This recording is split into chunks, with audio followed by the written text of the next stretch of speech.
દર વર્ષે INS Shivaji લોનાવાલામાં all India નૌસૈનિક કેમ્પનું વાર્ષિક આયોજન કરવામાં આવે છે. તેમાં સમગ્ર ભારતમાંથી એનસીસીના વિવિધ રાજ્યોના 17 ડાયરેક્ટરેટ ભાગ લે છે. આ વર્ષે આ રાષ્ટ્રીય નૌસેના કેમ્પમાં ગુજરાત, દમણ, દીવ અને દાદરાનગર હવેલી ડાયરેક્ટરેટના વિવિધ ગ્રુપ હેડક્વાર્ટર સામેલ થયા હતા અને ઉત્કૃષ્ટ પ્રદર્શન કર્યું હતું.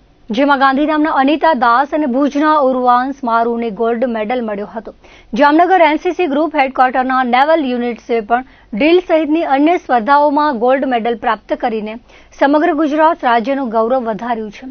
ગુજરાત એનસીસી ડાયરેક્ટરેટમાંથી કુલ 9 નેવલ યુનિટના 24 યુવાનો અને 12 યુવતીઓ, આમ કુલ 36 નેવલ કેડેટ્સે રાષ્ટ્રીય કેમ્પમાં ભાગ લીધો હતો. રાષ્ટ્રીય કેમ્પમાં ભાગ લેતા પહેલા રાજ્ય સ્તરના નેવલ કેડેટ્સની પસંદગી કેમ્પ જામનગરમાં સત્ય સાંઈ વિદ્યાલય ખાતે યોજાયો હતો. ત્યારબાદ પ્રી નૌસૈનિક કેમ્પ ગાંધીધામમાં અને લોન્ચ કેમ્પ આઈએનએલ વાલસુરામાં યોજાયો હતો. આ ત્રણેય કેમ્પોમાં વિવિધ વિષયોની સખત તાલીમ બાદ તમામ કેડેટ્સ 30 જૂનથી 12 જુલાઈ સુધી કુલ 12 દિવસ માટે શિવાજી ખાતે ભાગ લેવા ગયા હતા. કેમ્પમાં ભારતના વિવિધ રાજ્યોના 17 ડાયરેક્ટરેટ્સમાંથી સિનિયર વિંગ ડિવિઝનના નેવલ કેડેટ્સ ભાગ લે છે.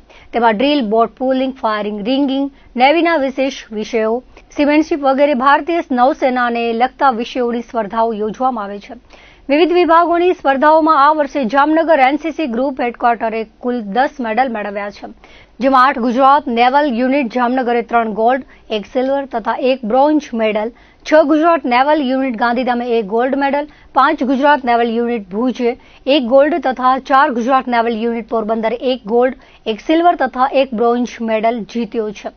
આ ઉપરાંત 3 ગુજરાત નેવલ યુનિટ એનસીસી ભાવનગરના કેડેટ રાજવેશસિંહ સોઢાને ઓવરઓલ ઉત્કૃષ્ટ પ્રદર્શન માટે cadet captain of the camp તરીકે ગોલ્ડ મેડલ અને 1 ગુજરાત નેવલ યુનિટ એનસીસી અમદાવાદની કેડેટ ફેમિના કોન્ટ્રાક્ટરને સિમેનશીપમાં ગોલ્ડ મેડલ પ્રાપ્ત થયો છે. ગુજરાત એનસીસી ડાયરેક્ટરેટના કેડેટ્સે આ કેમ્પમાં કુલ 24 મેડલ્સ જીત્યા છે.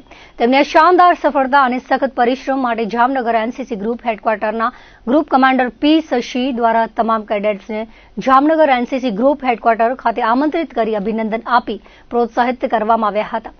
સાથે જ 8 ગુજરાત નેવલ યુનિટ એનસીસી દ્વારા ગુજરાતના તમામ 36 કેડેટ્સને સખત તાલીમ આપવા બદલ અભિનંદન આપવામાં આવ્યા હતા.